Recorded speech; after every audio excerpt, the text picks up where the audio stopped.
जैसे देह में बाल्यावस्था, युवावस्था और वृद्धावस्था आती है, वैसे ही आत्मा को नया शरीर मिलता है।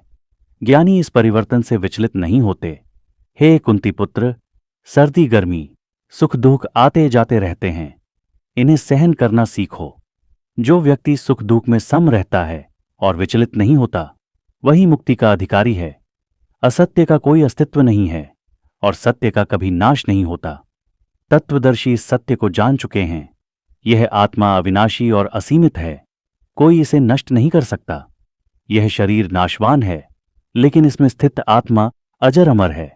जो यह समझता है कि वह आत्मा को मार सकता है या मारा जा सकता है, वह अज्ञानी है। आत्मा न तो किसी को मारती है और न ही मारी जाती है। आत्मा न जन्म लेती है और न मरती है, न वह पैदा होती है न समाप्त होती है। जो इस आत्मा को अविनाशी और अजर अमर समझता है, वह किसी को मारता नहीं और न पाप में लिप्त होता है। जैसे मनुष्य पुराने कपड़े छोड़कर नए कपड़े पहनता है, वैसे ही आत्मा पुराने शरीर को त्याग कर नया शरीर धारण करती है। आत्मा को न शस्त्र काट सकते हैं, न अग्नि जला सकती है, न जल भिगो सकता है और न वायु सुखा सकती है। आत्मा न भस्म होती है, न गीली होती है और न सूखती है। आत्मा अदृश्य, अगम्य और अपरिवर्तनीय है। यदि तुम इसे जन्म मरण वाला समझते हो, तब भी तुम्हें शोक नहीं करना चाहिए। जो जन्मा है उसकी मृत्यु निश्चित है, और जो मरा है उसका पुनर्जन्म भी निश्चित है।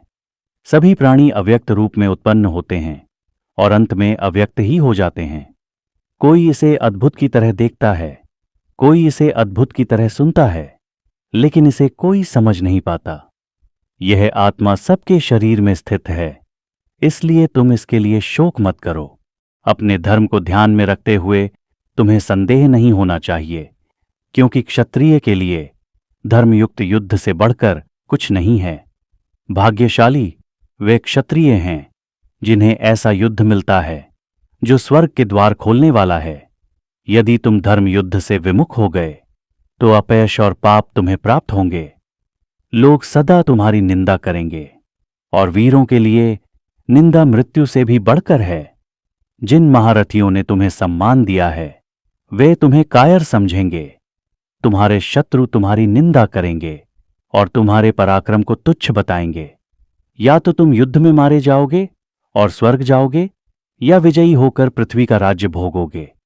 इसलिए सुख दुख, लाभ हानि, जय पराजय को समान मानकर युद्ध करो। अब तक मैंने तुम्हें सांख्य योग का ज्ञान दिया, अब मैं तुम्हें कर्म योग बताता हूं। इस योग में किया गया थोड़ा सा भी प्रयास महान भय से बचाता है। इस मार्ग पर बुद्धि एकनिष्ठ होती है, लेकिन असंख्य मार्गों पर बुद्धि चंचल हो जाती है। अज्ञानी लोग केवल वेदों के कर्मकांड में आसक्त रहते हैं और स्वर्ग प्राप्ति की कामना करते हैं। भोग और संपत्ति में आसक्त लोगों की बुद्धि स्थिर नहीं होती। वेद त्रिगुणमय हैं। तुम गुणों से परे होकर नित्य और निरंतर योग में स्थित हो। जैसे कुएं का उपयोग तब नहीं रहता जब हर ओर जल हो, वैसे ही ज्ञानी के लिए वेदों का प्रयोजन सीमित हो जाता है। कर्म करने का तुम्हें अधिकार है, लेकिन फल की इच्छा करने का नहीं। योग में स्थिर होकर राग द्वेष से मुक्त होकर कर्म करो। ज्ञान योग की तुलना में कर्म योग श्रेष्ठ है।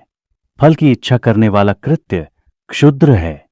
योग युक्त व्यक्ति कर्मों में कुशल हो जाता है और अच्छे बुरे फल से मुक्त हो जाता है। योगी पाप और पुण्य दोनों को त्याग कर मोक्ष प्राप्त करता है। जब तुम्हारी बुद्धि मोह से परे हो जाएगी, तब तुम श्रुतियों को भी त्याग दोगे। जब तुम्हारी बुद्धि स्थिर हो जाएगी, तभी तुम समाधि में स्थित हो पाओगे। अर्जुन ने पूछा, स्थित प्रज्ञ पुरुष के क्या लक्षण हैं? वह कैसे बोलता है, कैसे चलता है और कैसे बैठता है? श्री भगवान ने कहा, जो व्यक्ति सभी इच्छाओं को त्याग देता है और आत्मा में संतुष्ट रहता है, वही स्थित प्रज्ञ है। जो सुख दुख में विचलित नहीं होता और राग द्वेष से मुक्त है, वही स्थिर बुद्धि है। जो प्राप्ति पर हर्षित नहीं होता और हानि पर शोक नहीं करता, वही स्थिर बुद्धि है। जैसे कछुआ अपने अंगों को समेट लेता है, वैसे ही योगी इंद्रियों को वश में करता है। इंद्रियां विषयों से दूर हो सकती हैं, लेकिन आत्मज्ञान प्राप्त होने पर ही उनकी तृष्णा समाप्त होती है। बलवान व्यक्ति की इंद्रियां भी मन को विचलित कर सकती हैं। जो साधक अपने सभी इंद्रियों को वश में रखकर मन को मुझ में लगाए रहता है, उसकी बुद्धि स्थिर हो जाती है। विषयों का चिंतन करने से उनमें आसक्ति उत्पन्न होती है, आसक्ति से इच्छा उत्पन्न होती है, और इच्छा पूरी न होने पर क्रोध उत्पन्न होता है।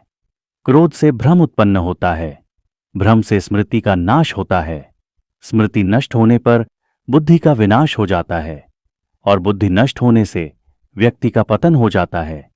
जो राग और द्वेष से रहित होकर आत्म संयम द्वारा इंद्रियों का संचालन करता है, वह प्रसन्नता, आंतरिक शांति प्राप्त करता है। प्रसन्नता प्राप्त होने पर उसके सभी दुख समाप्त हो जाते हैं, और प्रसन्नचित्त व्यक्ति की बुद्धि शीघ्र ही स्थिर हो जाती है। जिसका मन संयमित नहीं है, उसकी बुद्धि स्थिर नहीं होती, और जिसकी भावना, ध्यान स्थिर नहीं है, उसे शांति नहीं मिलती। अशांत व्यक्ति को सुख कैसे मिल सकता है? जिस प्रकार पानी में नाव को हवा बहा ले जाती है, उसी प्रकार भटकती इंद्रियों के पीछे चलता हुआ मन व्यक्ति की बुद्धि को विचलित कर देता है।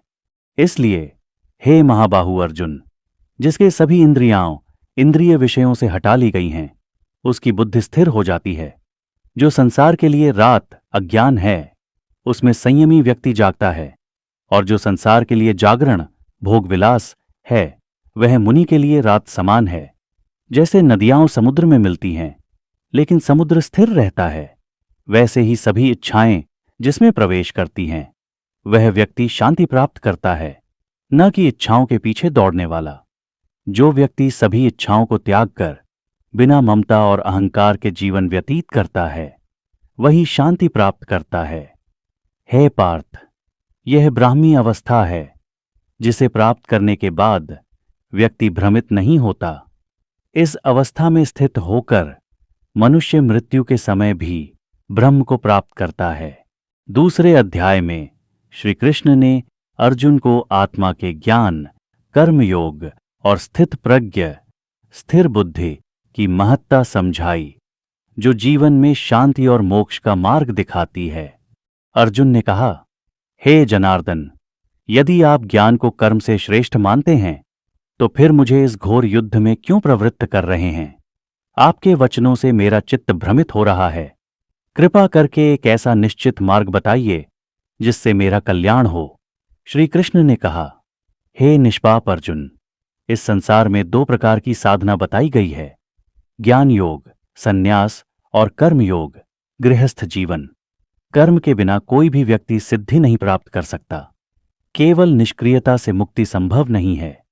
कोई भी मनुष्य एक पल के लिए भी कर्म किए बिना नहीं रह सकता, क्योंकि प्रकृति द्वारा प्रेरित होकर सभी जीव कुछ न कुछ कर्म करते हैं।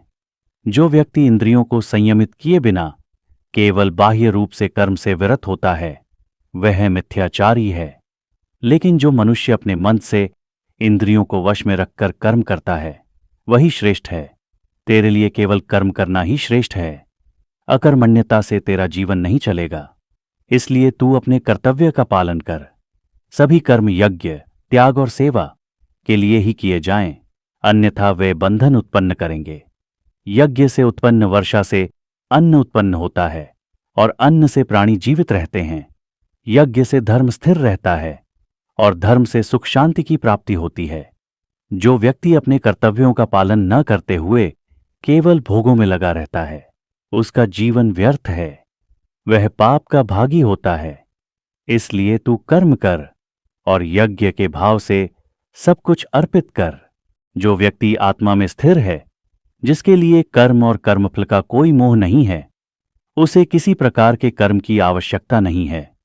फिर भी श्रेष्ठ पुरुषों को कर्म करना चाहिए, ताकि वे सामान्य जनों के लिए आदर्श प्रस्तुत कर सकें।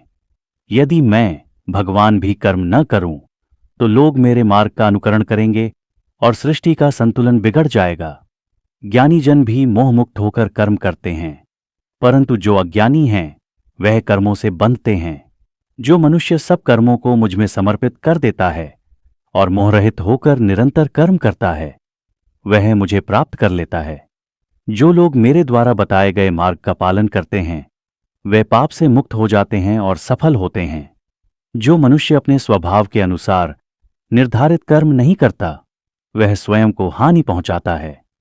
तू अपने स्वभाव के अनुसार कर्म कर, क्योंकि अपने धर्म का पालन करना ही श्रेष्ठ है, भले ही वह कठिन क्यों ना हो। दूसरे के धर्म का पालन करते हुए मरना भी भयावह है। अर्जुन ने पूछा, हे केशव, मनुष्य इच्छा न होते हुए भी पाप क्यों करता है, मानो किसी बलपूर्वक प्रेरित कर दिया हो। श्री कृष्ण ने कहा, यह कामना और क्रोध ही मनुष्य के शत्रु हैं। ये रजोगुण से उत्पन्न होते हैं और अज्ञान को ढकते हैं। काम और क्रोध को त्याग कर मनुष्य को आत्मसंयम का पालन करना चाहिए। इंद्रियों, मन और बुद्धि को वश में करके आत्मा के द्वारा स्वयं को नियंत्रित कर। जो व्यक्ति आत्मज्ञान के द्वारा इंद्रियों और मन को जीत लेता है, वह मुक्त हो जाता है और परम शांति को प्राप्त करता है। भगवान श्री कृष्ण ने कहा, मैंने यह अविनाशी योग सबसे पहले सूर्यदेव वैवस्वान को बताया था। सूर्य ने यह ज्ञान अपने पुत्र मनु को दिया और मनु ने राजा इक्ष्वाकु को बताया। इस प्रकार यह योग राजर्षियों द्वारा परंपरा से प्राप्त किया गया, लेकिन समय के प्रभाव से यह ज्ञान लुप्त हो गया। हे परंतप अर्जुन, आज मैंने तुम्हें वही प्राचीन योग बताया है, क्योंकि तुम मेरे भक्त और मित्र हो। यह योग एक महान रहस्य है।